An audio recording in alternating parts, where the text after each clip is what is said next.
held May 4th in the high school gyms.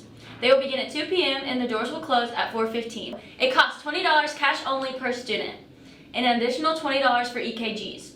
Packets can be found in the front office with Ms. Kayla or online. The Student Athletic Training Program is now taking applications for the 2022-2023 school year. Application packets can be found in the front office or online. I am Ms. Kayla. I'm the athletic trainer here over at Hardin-Jefferson. This is my third year here, and I really enjoy it here over at Hardin-Jefferson. A few things that I do for Hardin-Jefferson working here, I attend all home games, whether it be middle school or high school. I also am here for all the athletic periods. Anytime someone comes in with a little bobo or something really bad, like a broken bone, I'm the one that usually helps them either help immediately with emergency care, or I will call their parents and say, hey, you need to get them to the emergency room. And then I also travel to playoff games all year and do trainer stuff. There we go. Some things that I require of my student trainers are, the biggest thing is helping me during football season.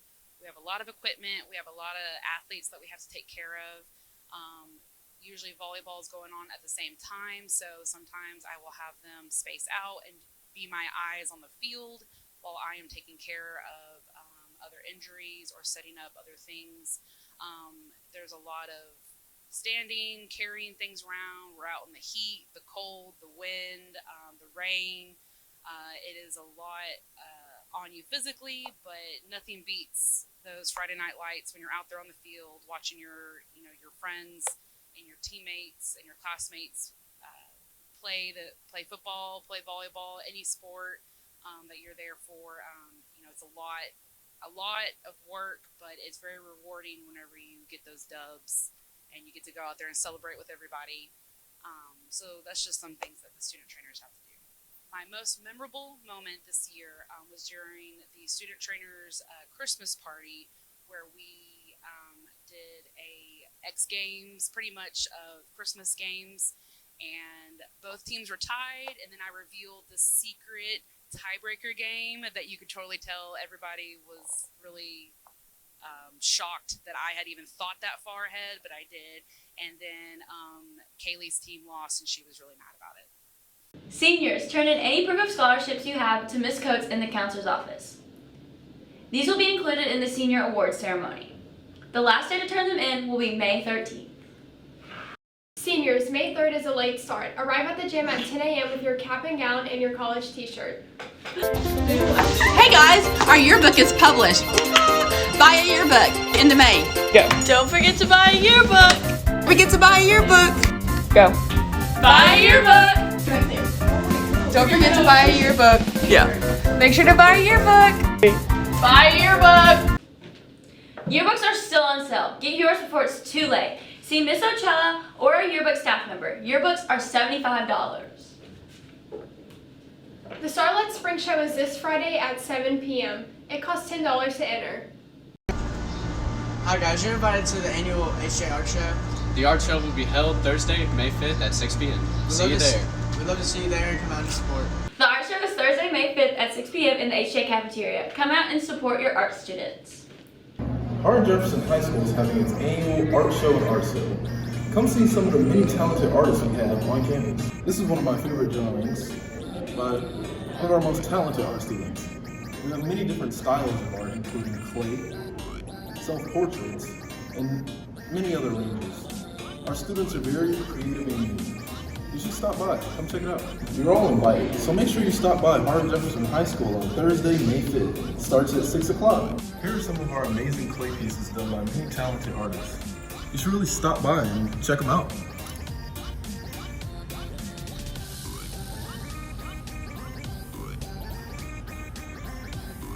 This is Daniel. Daniel, what are you working on?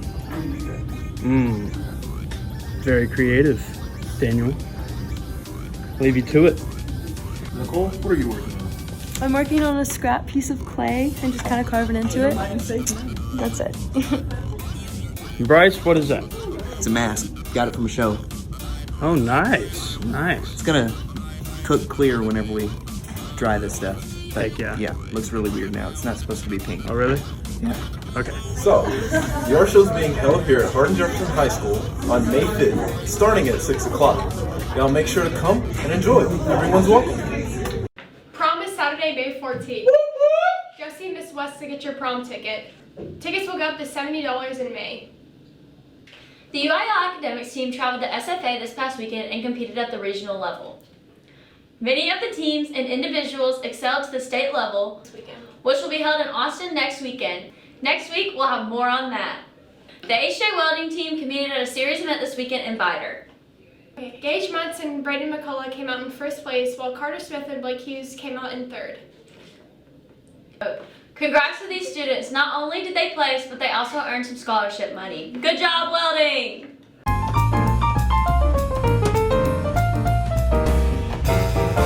On April 30th, 1789, George Washington was inaugurated and became the first president of the United States. Hi, I'm Laura. And I'm Brooke. Welcome to Faculty Flashback. On this week's episode, we went back in time with Miss Jackson and asked her about her years in high school. Let's skedaddle.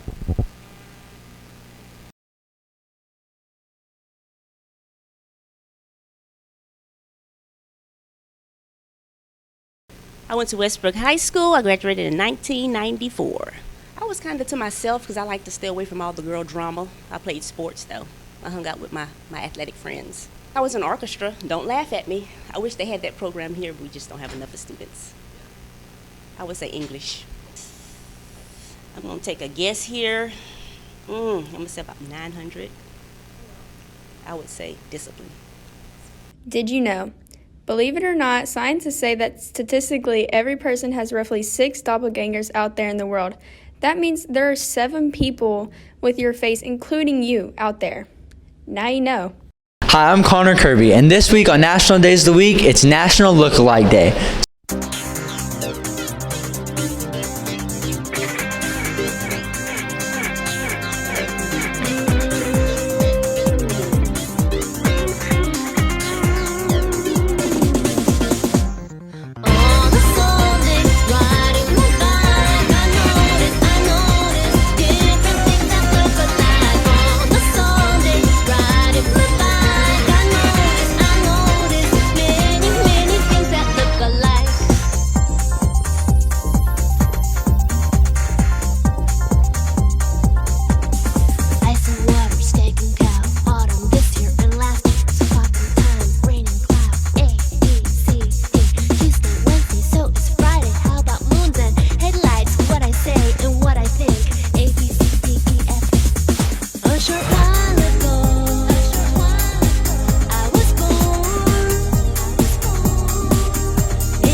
I'm JT Doan. I'm CJ Demas. And I'm Kale Holmes. And this is Sports. Boys and girls golf teams both went to regional tournament in Huntsville last week, and neither team advanced to state. Great season, boys and girls golf team. Last week, the baseball team took on Splendora and won with a score of 7-2. We had a bye on Friday, and we had senior night Wednesday night, and came out victorious. Tuesday, the softball team defeated Livingston 8-6 to advance in the playoffs. They will play Bridge City Thursday in the first round of play. Congratulations to our boys and girls track team that qualified for regionals. The regional track meet will be held in League City at Challenger Stadium. Good luck. Good week. And that's it for sports. Have a great week. Good week. That's good. Soccer season has come to an end. Here's Abbie with a girls interview. I'm Abbie, and I'm here interviewing some of our senior soccer girls, and we're going to talk about their season and wrap it up a little bit. I'm introducing Claire, Jules, Keira, Marissa. So y'all season's just wrapped up, and y'all had a good run in the playoffs. Yes, we went into the third round. It was a really good game.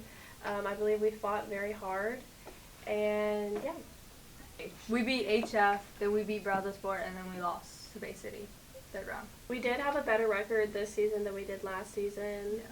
Yeah. We only lost a total of 3 games this year, or 4 with the Bay City game. And I mean, we were third in district. Yeah, we were third in district. So yeah, I think it was a good season. It was a good season. Well, that's cool considering y'all have a new coach. So how has it been with a new coach and learning kind of new stuff somewhat? We love her, and she's always been here for us, and she'll fight for us when we have a bad game, or she always has a motivational pep talk for us. And we've got along with her pretty well. Yeah, we have a really good bond with her, so that's good. It's this season. Jules breaking her nose, which is not It's really not funny. It was hilarious, but actually.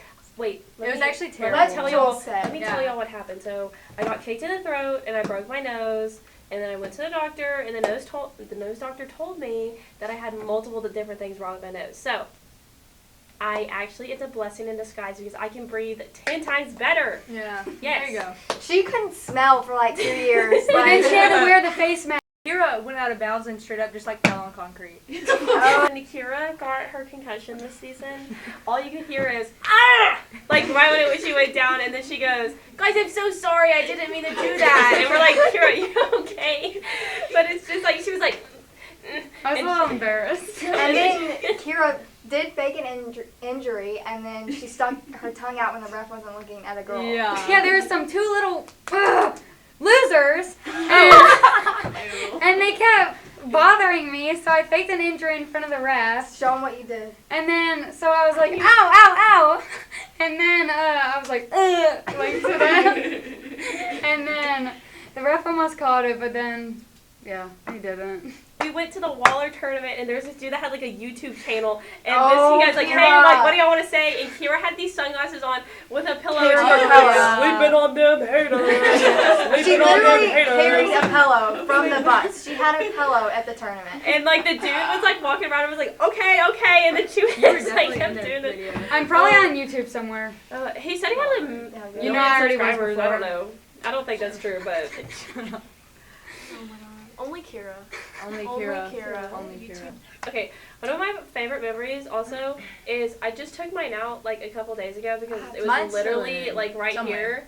But yeah, if you can show it. Here it is. Nola about like last season bought these feathers, and it was pretty much one of those things where like each playoff game we would put one in. But this season we put one in at the beginning of the season. Yeah. And then I had 2 in my hair. I guess Marissa had 1. Yeah, I had 3. And then also Nola got to teach the underclassmen how to do the feathers too, so they can carry on that. So they can keep on the. That is so sweet.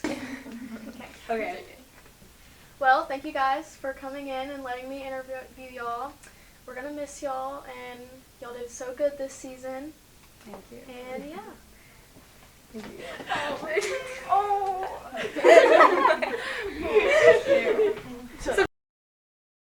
This is Alexa with Coach Rob for this year's soccer season. So, how do you feel about this year's season, being your first year here at HJ? Well, this year I felt like it was a very rewarding season. It was an exciting season. We ended up 20-4 overall, and I was very proud of the girls. We came in with some very high expectation and a lot of pressure on the girls, and so I was excited to see that they were very successful in their achieving their goals. Okay. What was your favorite memory throughout the season? Actually, I have probably 3 favorites. One was the Waller tournament, because we ended up winning the Waller tournament, and it was a total team effort. We went into the semifinals and the finals without our keeper, without Jules, because she was with COVID. And Nola Boggs had to step up, and she did a phenomenal job leading the team. We, in the semifinals, faced off against a 5A school, Magnolia West, and we ended up in a 2-2 tie at the end of the game, so we had to go into a shootout.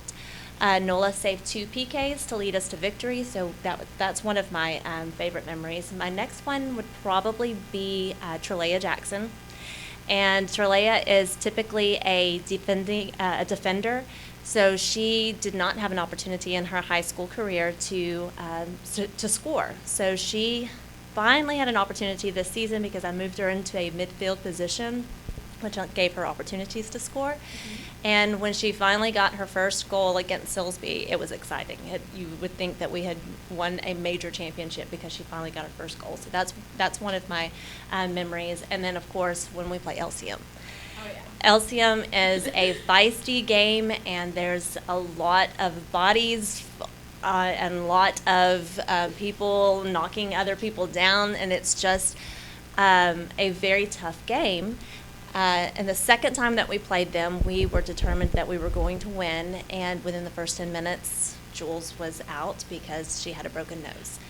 And as a result, it kind of lit a fire underneath us, and we bonded as a team, and it was nice to see as a coach to see the girls take up for one another and really push forward to achieving that victory. How do you feel about being at HJ for your first year? Well, again, a lot of it I can attribute to the success of the team. I am excited to be here. It has been a very rewarding year for me, not only on the field but in the classroom. My students and my athletes have been just awesome to work with, and just being here just for the short time that I have been, I see that there's a lot of potential here at HJ, and I'm excited to be here, and I can't wait to see what the future has to hold for us. And to come to conclusion, is there anything you would like to say to your seniors? Well, first of all, you have left a legacy for us to follow, and that you have given us high expectations for the rest of the program, and I'm very thankful for each and every one of you, and the fact that you have helped me through this year, and you have helped me put this program, continue to push this program in the right direction. Most of all, I really hope that you set your goals high, and that you not only reach those goals, but you also surpass those goals. This is Alexa interviewing Coach Rob. Thank you. Thank you, Coach. This is Olivia Webb with Molly Gajeske for Senior Spotlight. Molly, what are your plans after high school? After high school, I plan to attend Kilgore College and audition for the Kilgore Rangerettes, and then transfer to SFA and major in elementary education and minor in theater. Molly, what activities have you been involved in throughout high school? I've been a part of Starlettes for all 4 years of high school. My junior year, I was a lieutenant. This year, I'm the captain.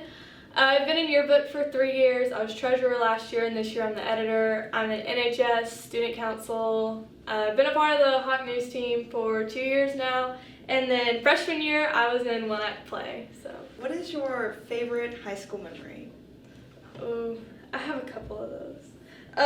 One of them is when it was for lip sync, and it was the Beyonce routine that we did. We weren't expecting that one to be like our best one at all, but as soon as we performed it, we automatically knew we won the whole thing. So that was one of them. And I think just when I found out I made captain, because it was so special because my cousin was captain, so it was kind of like a full circle moment. Just fun stuff like that. Elaborate on your lip sync team.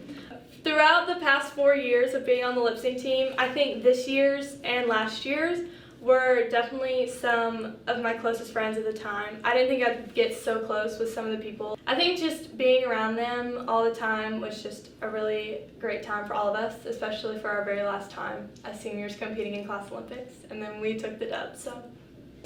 Molly, what is your most embarrassing high school memory? It was junior year. Do you remember when we had that storm that kept changing the date of our football game? Like, we were gonna have it on a Thursday. Yeah, then and it was it Saturday. happened on the Saturday, yeah. And we couldn't have field practice that day. And we had to do it like the morning of. Yeah, no, Yeah. I remember that. Yeah, so we had to bring our uniforms to the school for field practice, and we brought my dad's truck. And you can lock the keys in the truck because in my car, my mom's car, you can't lock the keys in there. So I had left my uniform in the truck, we went to the field, and my mom like locked the car. And my uniform was locked in my car, and we spent about like 2 or 3 hours maybe. We called like the police, we called my friend Trinity because she works at the fire station, and we called, like everyone was gathered around trying to get my uniform out of my car. And the Starlets had already marched in, and I was still in like changing, and I had to walk in front of the whole entire stands alone as a Starlet crying into the stands. It was so embarrassing, but. Molly, who is your favorite high school teacher? If you had to choose just one. Okay, just one. Just one. My all-time favorite will always be Miss Dalio, forever and always. And I also love Fowler a lot. Miss you. What is your advice to freshmen? Know your place in this school because you don't have the same privileges as some of the upperclassmen do. Like, you may be friends with some of the upperclassmen, but you don't get to like have the same privileges we do. It's just also going to save you a lot of embarrassment if you try to, act like you're, I guess, one of us. So I guess just know your place. Your time will come to be an upperclassman. So don't get like a big head during Class Olympics because you don't know what you're doing. No freshman knows what they're doing in Class Olympics. So it's all about learning from experience, I guess. Yes. All right, that is all. Thank you, Molly. Thank you. This has been Olivia Webb with Senior Spotlight. I love you, Jaxie. And that's all for this week. And remember, it's a great day to be a Hawk.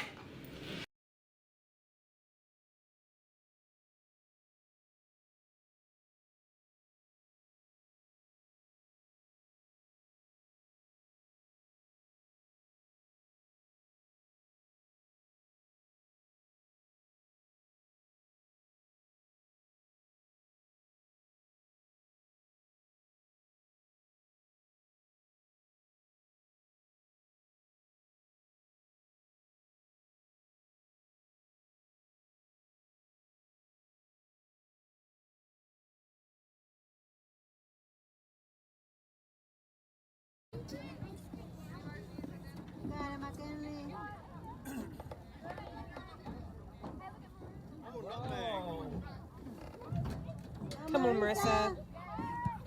Nice!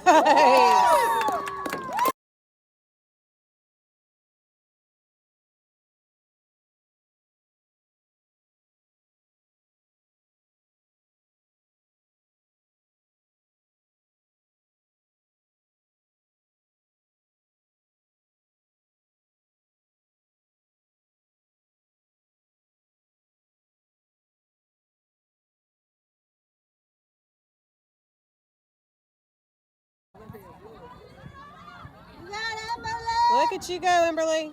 Oh!